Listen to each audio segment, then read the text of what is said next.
Good morning student, welcome to Apex Gurukul channel. आज हम electric field विद्युत क्षेत्र का एक नया टॉपिक स्टार्ट करते हैं। जो चैप्टर हमारे पास चल रहा था जिसमें हमने कूलाम लॉ, कूलाम नियम पर आधारित कुछ क्वेश्चन लिए थे, अध्यारोपण सिद्धांत हमने पढ़ा था, आवेश के बारे में पढ़ा था। आज हम डिटेल में पढ़ते हैं विद्युत क्षेत्र क्या है, विद्युत क्षेत्र की तीव्रता क्या है, एक अलग अलग स्थितियों में विद्युत क्षेत्र की तीव्रता हम किस तरह से ज्ञात करते हैं, ठीक है ना। या फिर एक आवेश से ज़्यादा आवेश है तब विद्युत क्षेत्र की तीव्रता हमारे पास क्या आएगी वो हम यहाँ पे लेंगे। तो देखो, विद्युत क्षेत्र का मतलब हम पहले समझने के लिए एक छोटा सा पॉइंट मैं लेता हूँ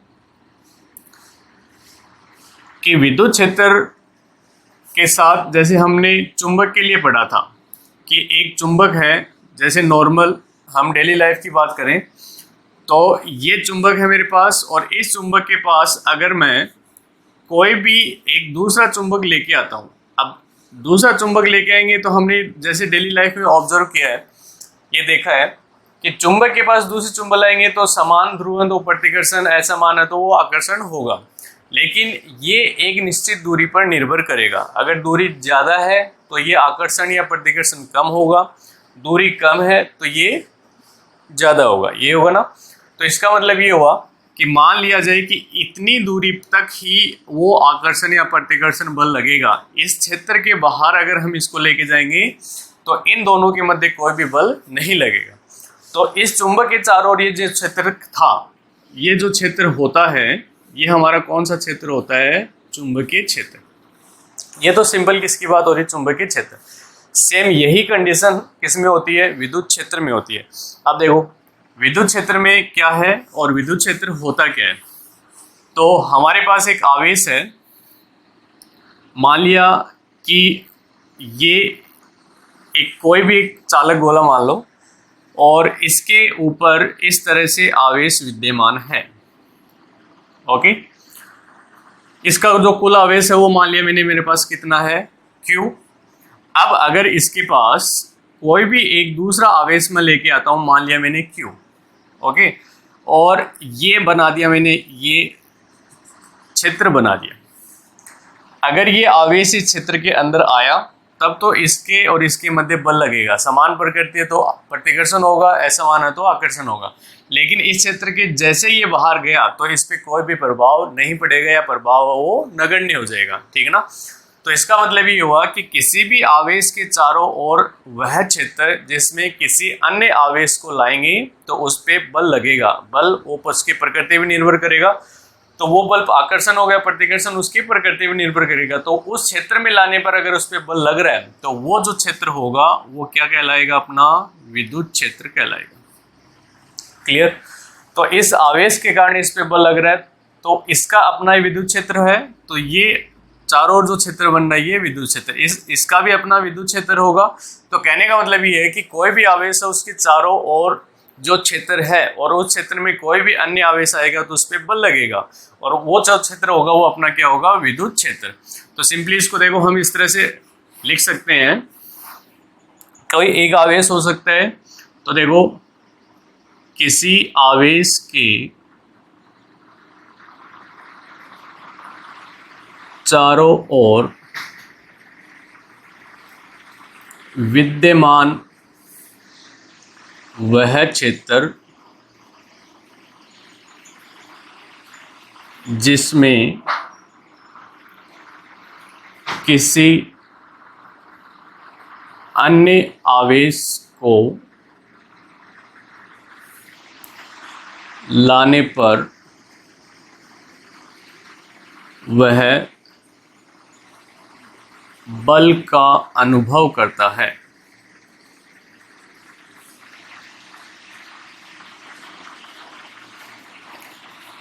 विद्युत क्षेत्र कहलाता है। तो ये सिंपल इसकी परिभाषा हम लिख सकते हैं, ठीक है ना। अब देखो विद्युत क्षेत्र को हम किस तरह से निरूपित करेंगे। तो मान लिया जाए कि मेरे पास एक आवेश है Q, ठीक है, और इस आवेश Q के चारों ओर ये क्षेत्र हुआ जिसको हम नाम दे रहे हैं विद्युत क्षेत्र, ठीक है। अब देखो यहाँ पर मैं एक आवेश मान रहा हूँ और वो आवेश है मेरे पास Q0। अब ध्यान से देखना कि हमारे पास दो आवेश हैं, प्लस क्यू और क्यू नॉट, इसके कारण इस पे बल लग रहा है, ठीक है। तो ये आवेश कहलाता है स्रोत आवेश। तो स्रोत आवेश क्या है? जिस आवेश के कारण बल लगेगा वो क्या है? स्रोत आवेश। इस पे बल लग रहा है तो इस आवेश को हम नाम देते हैं परीक्षण आवेश। तो परीक्षण आवेश क्या है?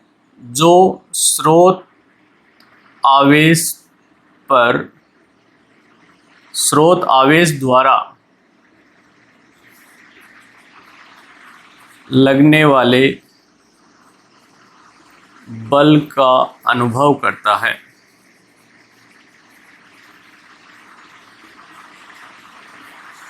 तो परीक्षण आवेश वो होगा जो स्रोत आवेश द्वारा लगने वाले बल का अनुभव करेगा। स्रोत आवेश वो होगा जो परीक्षण आवेश पे क्या लगाएगा? बल लगाएगा। सिंपल सी चीज है। ये प्लस है तो इसका मतलब ये इसको प्रतिकर्षित करेगा, तो ये इसको अपने से दूर फेंकेगा। ये हुआ ना इसका मतलब, ठीक है। तो ये हमारे पास परीक्षण आवेश और ये स्रोत आवेश। तो विद्युत क्षेत्र का मतलब आवेश के चारों तरफ वो क्षेत्र जिसमें हम किसी भी आवेश को लाएंगे तो उस पर क्या लगेगा? बल लगेगा, ठीक है ना। अब देखो, परीक्षण आवेश की एक खास बात ये होती है कि ये बहुत ही अल्प होता है। इस तरह से समझे कि ये काल्पनिक होता है, ये होता ही नहीं है, ठीक है ना। वास्तविकता में इसको हम मानते नहीं है। लेकिन जैसे मैं कहूँ कि इसका जो मान है वो मान लिया मैंने 5 कूलाम और इसका मान लिया मैंने 1 माइक्रो कूलाम, तो इसका मतलब दोनों में काफ़ी अंतर है, ठीक है। तो ये इसकी तुलना में नगण्य होता है। अब क्वेश्चन ये पूछ लिया जाता है कि परीक्षण आवेश को नगण्य क्यों लिया जाता है, ठीक है। तो इसका आंसर हम देखो आराम से दे सकते हैं। आगे हम विद्युत क्षेत्र की गणना पढ़ेंगे तो इस आवेश के कारण इस पर कितना विद्युत बल लग रहा है, कितनी विद्युत क्षेत्र तीव्रता है, उसकी गणना के लिए हम इसका जो मान है वो अल्प लेंगे। ये नेक्स्ट वाले पॉइंट में हम लेंगे कि परीक्षण आवेश के बारे में, कि परीक्षण आवेश को हम नगण्य क्यों लेते हैं। तो सिंपल चीज ये है कि विद्युत क्षेत्र में इस आवेश को लाएंगे तो इस पर क्या लगेगा? बल लगेगा, ठीक है। और वो क्षेत्र हमारा क्या कहलाएगा? विद्युत क्षेत्र। नेक्स्ट पॉइंट देखो, विद्युत क्षेत्र तीव्रता। ये हमारा जो मेन पॉइंट है वो ये आता है, विद्युत क्षेत्र तीव्रता का मतलब क्या है। अब देखो ध्यान से, एक आवेश ये रहा, एक आवेश ये रहा, दोनों के मध्य विद्युत बल लगेगा। अब वो विद्युत बल लगेगा कितना, उसको हम किससे निरूपित करते हैं? विद्युत क्षेत्र तीव्रता से। तो विद्युत क्षेत्र तीव्रता हमें क्या बताती है कि किसी भी आवेश पर अन्य आवेश द्वारा लगाया गया बल का जो परिमाण है वो परिमाण हमें किससे निरूपित करते हैं? विद्युत क्षेत्र तीव्रता से। तो देखो इसको सिंपली पहले इसका गणितीय सूत्र लिखते हैं। तो विद्युत क्षेत्र तीव्रता को हम लिखते हैं कैपिटल ई से, और कैपिटल ई को मैं लिखता हूं F/Q0, जहां Q0 जो है वो हमारा कौन सा आवेश है? परीक्षण आवेश। कौन सा आवेश है ये? परीक्षण आवेश, ठीक है। अब देखो मैं एक पॉइंट ये बता देता हूं कि परीक्षण आवेश के बारे में एक छोटा सा इन्फॉर्मेशन आपको ये पता होनी चाहिए कि परीक्षण आवेश क्या है। इससे रिलेटेड एक दो क्वेश्चन, कॉन्सेप्चुअल क्वेश्चन पूछ लिए जाते हैं कई बार। तो परीक्षण आवेश जो है वो क्या है? तो देखो यहाँ पे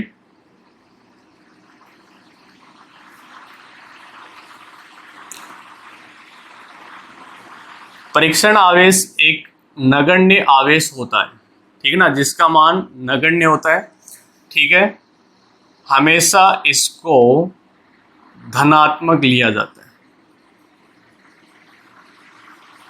ठीक है। तो ये एक चिन्ह परिपाटी समझे या फिर हमारी गणना समझे, ठीक है। तो Q0 को हम हमेशा क्या लेते हैं? धनात्मक लेते हैं। ये एक नगण्य आवेश होता है। अब देखो यहाँ पर मैं लिखता हूं, यदि Q0 बराबर 1 कूलाम प्लस है हो तो E बराबर क्या हो जाएगा? F0, और परिमाण में लें तो E बराबर F, राइट। तो देखो सिंपली विद्युत क्षेत्र तीव्रता को हम किस तरह से परिभाषित कर सकते हैं? एकांक धन आवेश पर स्रोत आवेश के कारण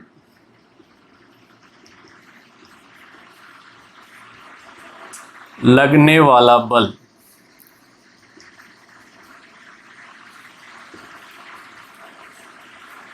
विद्युत क्षेत्र तीव्रता कहलाता है।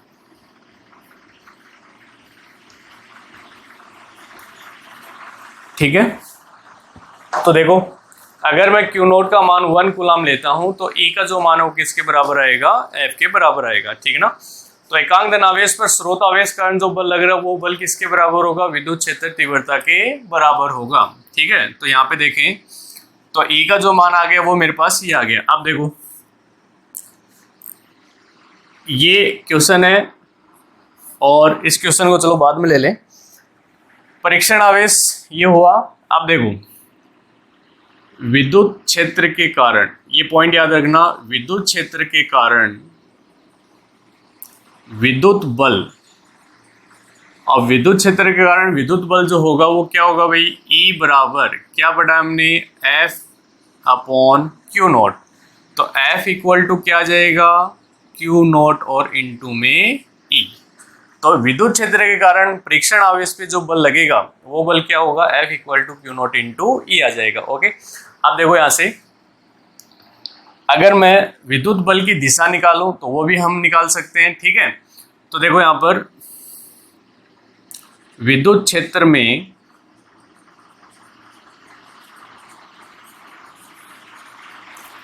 विद्युत बल की दिशा क्या होगी वो हम निकालें। तो विद्युत क्षेत्र में विद्युत बल की दिशा, अब देखो विद्युत क्षेत्र को हम बल रेखाओं से दर्शाते हैं तो ये आगे हम पढ़ लेंगे। तो इसको देखो समरूप विद्युत क्षेत्र, समरूप विद्युत क्षेत्र वो है जिसमें हर बिंदु पर, चलो मैं यहाँ पे लिख देता हूँ, समरूप विद्युत क्षेत्र क्या है, क्षेत्र जहां पर, क्षेत्र जिसके प्रत्येक बिंदु पर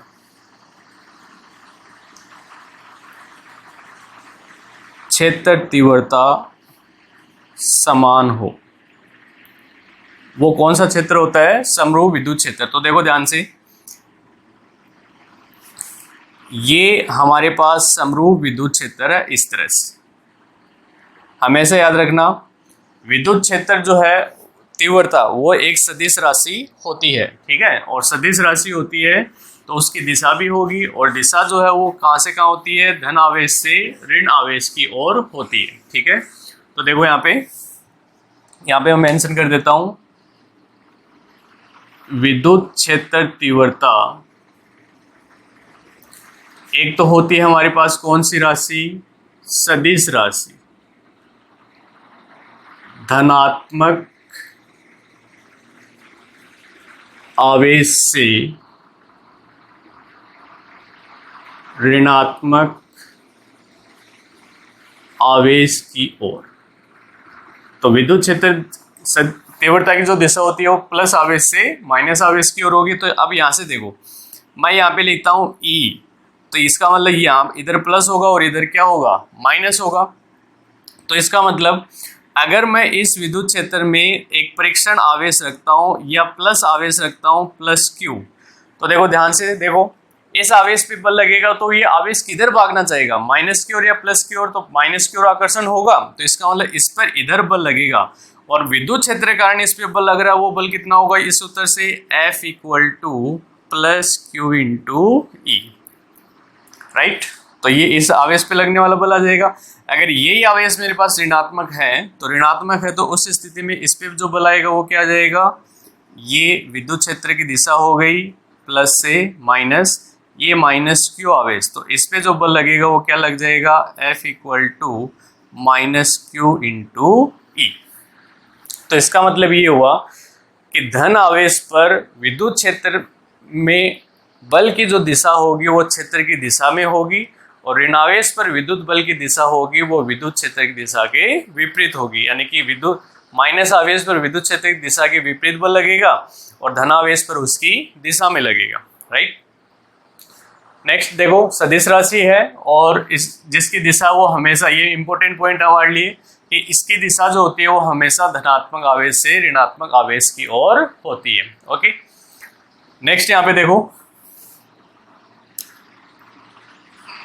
विद्युत क्षेत्र तीव्रता में इसको हम निरूपित करते हैं E बराबर F naught upon Q note, और इसको देखो हम लिखते हैं LIM का मतलब लिमिट, और मैंने लिखा Q टेंस टू जीरो, इसका मतलब Q नोट का जो मान है वो जीरो की ओर अग्रसर है। जीरो नहीं है लेकिन जीरो के बहुत ही नजदीक है, यानी कि ये बहुत ही नगण्य, बहुत ही छोटा मान है। तो यहाँ पे देखो ये पॉइंट आ गया कि इसका जो मान है वो नगण्य होता है, तो E बराबर मैं लिखता हूं F/Q नोट। तो सेम वही मैंने स्टार्टिंग में हमने पढ़ा था कि Q नोट यानी परीक्षण आवेश है वो क्या होता है, नगण्य होता है। अब नगण्य देखो क्यों होता है, इसका आंसर क्या होगा, अगर ये नगण्य नहीं हुआ, अगर मेरे पास ये स्रोत आवेश है Q, ठीक है, और ये मेरे पास परीक्षण आवेश है Q नोट, अगर ये आवेश नगण्य नहीं होगा तो इसका मतलब इसका भी एक प्रबल विद्युत क्षेत्र होगा, और उस प्रबल विद्युत क्षेत्र के कारण इस पे भी क्या लगेगा, बल लगेगा। तो कहने का मतलब अगर मैं इस आवेश के कारण इस पर विद्युत क्षेत्र तीव्रता का मान निकालना चाहता हूं तो ये तभी संभव है जब इसके कारण इसकी स्थिति पे कोई भी प्रभाव नहीं पड़े। तो कहने का मतलब ये है कि इसके विद्युत क्षेत्र के कारण इस पे कोई भी प्रभाव नहीं पड़ना चाहिए, तभी इस आवेश के कारण इस पर हम तीव्रता का मान सही ज्ञात कर सकते हैं। ठीक है, तो यहां पर ये पॉइंट हम लिखेंगे, परीक्षण आवेश नगण्य होता है। और ये नगण्य क्यों होता है, क्योंकि इसके विद्युत क्षेत्र के कारण स्रोत आवेश पर कोई प्रभाव नहीं होना चाहिए, उस पर कोई भी प्रभाव नहीं होना चाहिए, और अगर हुआ अन्यथा स्रोत, यहां पे मेंशन कर दें, स्रोत आवेश के कारण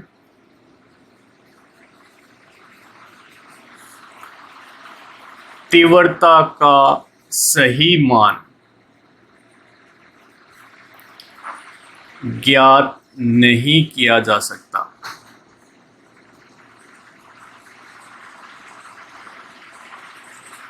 ओके, तो देखो परीक्षण आवेश नगण्य नहीं होगा तो स्रोत आवेश पे प्रभाव पड़ेगा, और प्रभाव पड़ने की वजह से इस स्रोत आवेश के कारण तीव्रता जो होगी वो हम सही ज्ञात नहीं कर सकते। अब वो मैं एक बार पहले बता देता हूँ क्यों नहीं कर सकते। देखो, एक स्रोत या बिंदु आवेश के कारण तीव्रता का जो सूत्र होता है r दूरी पर, वो होता है हमारे पास KQ/r²।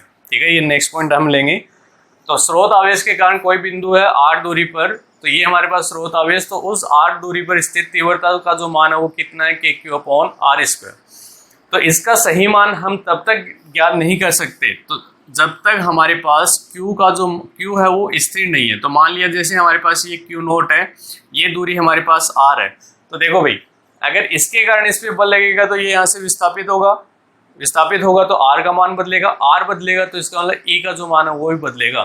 तो जो वास्तविक मान तीव्रता का होना चाहिए था वो हम ज्ञात नहीं कर पाएंगे, इसलिए Q नोट को हम हमेशा धनात्मक लेते हैं, Q नोट को हम हमेशा नगण्य लेते हैं। क्लियर? तो ये हमारे पास तीव्रता के लिए कुछ पॉइंट। अब देखो एक दो पॉइंट हम, इसका मात्रक क्या होगा, इसका विमीय सूत्र क्या होगा, ये भी हम देख लेते हैं।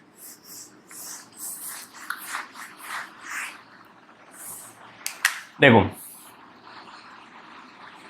विद्युत क्षेत्र तीव्रता मात्रक हम ले लें, तो मात्रक के लिए आपको बताया हुआ सूत्र आपको पता होना चाहिए। तो E बराबर क्या पढ़ा हमने, F/Q नोट।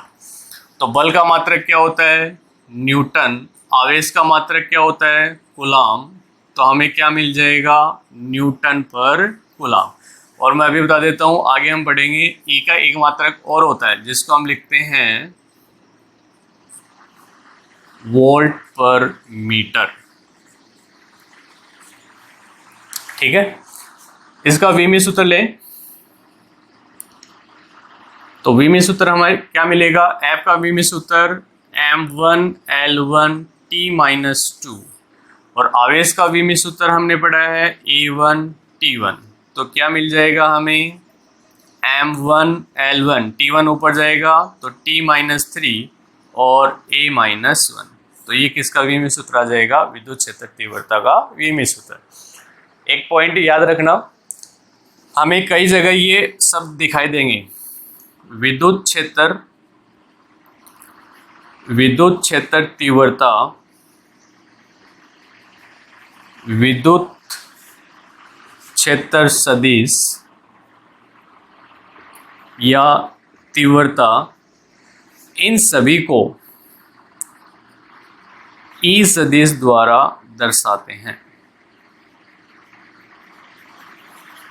तो इन सभी को हम किससे दर्शाएंगे? ई। तो विद्युत क्षेत्र बोल दे, विद्युत क्षेत्र तीव्रता बोलते, विद्युत क्षेत्र सदिश बोलते, विद्युत सदिश बोल दे या सिंपल तीव्रता बोल दे, तो इन सभी को हम किससे दर्शाते हैं? ई के द्वारा दर्शाते हैं। ओके, तो ये हमारे पास पॉइंट था कि विद्युत क्षेत्र तीव्रता क्या है, विद्युत क्षेत्र तीव्रता में आवेश पे बल क्या होगा, परीक्षण आवेश क्या होता है। ठीक है, परीक्षण आवेश को हम हमेशा धनात्मक लेते हैं, ये सदिश राशि है। ठीक है, तो ये जितने भी पॉइंट है ये ध्यान रखो। तो देखो इस चैप्टर में हमारे पास एक दूसरे प्रकार का बल आया। एक बल तो आया था F बराबर Q1 Q2 upon R square. तो ध्यान रखना कि ये बल किसके बीच है? दो आवेशों के बीच लगने वाला विद्युत बल। लेकिन जब आपको पूछा जाए कि विद्युत क्षेत्र में आवेश पे बल क्या होगा, तो विद्युत क्षेत्र में आवेश पे बल क्या है? F equal to Q into E। Right, अब देखो एक छोटा सा डेरिवेशन हम लेते हैं कि एक बिंदु आवेश के कारण परीक्षण आवेश पर विद्युत क्षेत्र तीव्रता का मान है वो क्या होगा, वो हम ज्ञात करते हैं। ठीक है,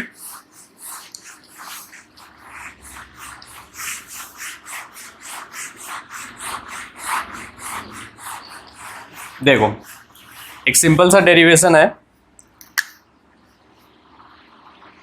बिंदु आवेश के कारण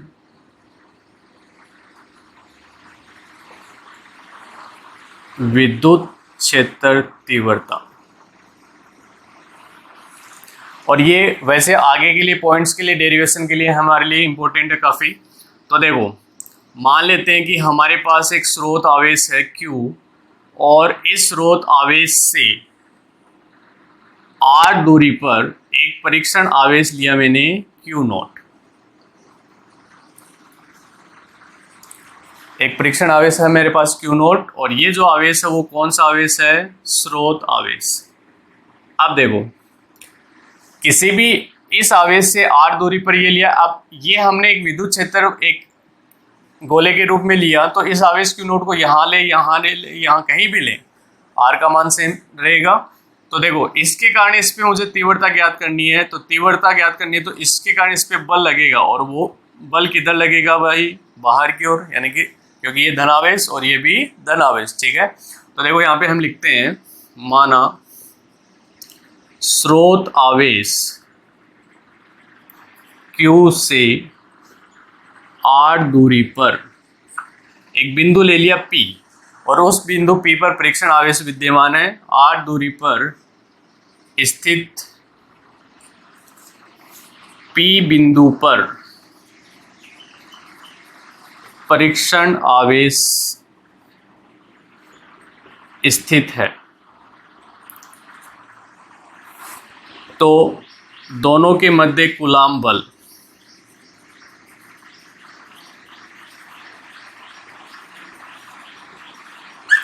दोनों के मध्य कूलाम बल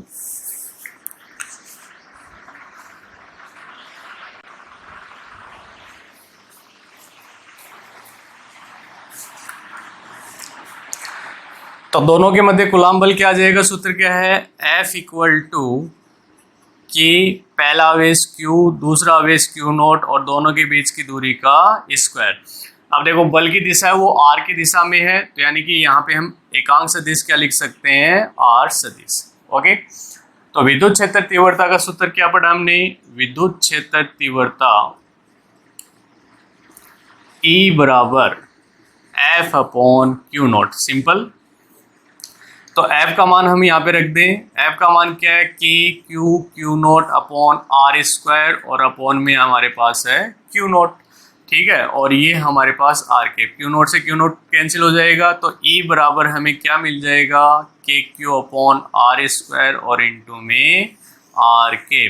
और अगर परिमाण के रूप में निकालते हैं तो ई का जो मान आता है वो क्या आ जाएगा, KQ/r²। तो एक बिंदु आवेश के कारण r दूरी पर स्थित तीव्रता जो होगी वो कितनी होगी हमारे पास, KQ/r²। एक सिंपल बेसिक फॉर्मूला, ये ध्यान रखो कि कोई भी आवेश है उससे इसी दूरी पर जो तीव्रता होगी वो क्या होगी, K स्रोत आवेश का परिमाण और दोनों के बीच की दूरी का वर्ग। ओके, अब देखो ध्यान से, इस E का जो मान है वो किस पे निर्भर कर रहा है, K नियतांक है, Q जो है वो क्या है, स्रोत आवेश, R जो है वो क्या है, दूरी। तो E का जो मान है वो केवल और केवल कौन से आवेश पे निर्भर कर रहा है, स्रोत आवेश पर निर्भर कर रहा है। और दोनों के बीच की दूरी, किस किस के बीच की दूरी, परीक्षण आवेश और स्रोत आवेश के बीच की दूरी के वर्ग पे निर्भर कर रहा है। ठीक है, तो इसका मतलब परीक्षण आवेश को हम चाहे कितना भी लें, इस E के मान पे कोई भी प्रभाव नहीं पड़ेगा। क्लियर, तो इसका मतलब इसीलिए परीक्षण आवेश को हम क्या लेते हैं, नगण्य लेते हैं। तो इसका मतलब हम यहाँ पे क्या लिख सकते हैं, E समानुपाती Q। तो दोनों के बीच अगर ग्राफ खींचा जाए तो वो ग्राफ हमें कैसा मिलेगा, स्ट्रेट। और E जो है वो r² के व्युत्क्रमानुपाती है, तो व्युत्क्रमानुपाती है तो r² और ये E, तो हमें जो ग्राफ मिलेगा वो ये मिल जाएगा। अच्छा, r की जगह अगर मैं 1/r² लेता हूँ तो हमारा ग्राफ चेंज हो जाएगा। तो अगर मैं इसकी जगह 1/r² लूँ तो ये समानुपाती में जाएगा, तो ये स्ट्रेट हमें मिल जाएगा। ठीक है, तो स्रोत आवेश के कारण हमारे पास ये तीव्रता का मान आ गया। एक छोटा सा पॉइंट और मैं बता देता हूँ। तो सिंपल बेसिक डेरिवेशन, दोनों आवेशों के बीच लगने वाला बल, और सूत्र में रख दो डायरेक्ट F का मान, तो Q0 से Q0 जट जाएगा। तो E बराबर KQ/r², हमें बिंदु आवेश के कारण क्षेत्र तीव्रता का मान मिल जाएगा। ओके, अब देखो यहाँ पे ध्यान दो कि विद्युत क्षेत्र बल की जो दिशा है वो एक त्रिज्या, यानी कि एक त्रिज्या के अनुदिश है, ये है ना। तो इस बिंदु आवेश के कारण विद्युत क्षेत्र जो है वो किस रूप में है, त्रिज्य रूप में। कौन से रूप में होता है ये, त्रिज्य रूप में, यानी कि एक त्रिज्या के अनुदिश इस विद्युत क्षेत्र की दिशा हम लेते हैं। ओके, तो ये हमारे पास पॉइंट था। नेक्स्ट लेक्चर में हम पढ़ेंगे कि अध्यारोपण सिद्धांत, वो हमने कूलॉम वाला, कि अगर निकाय में एक से ज़्यादा आवेश हैं तो किसी भी एक आवेश पर कुल तीव्रता का मान क्या होगा, वो हम यहाँ पर लेंगे और उससे आधारित कुछ क्वेश्चंस हम स्टार्ट करेंगे। Okay, thank you.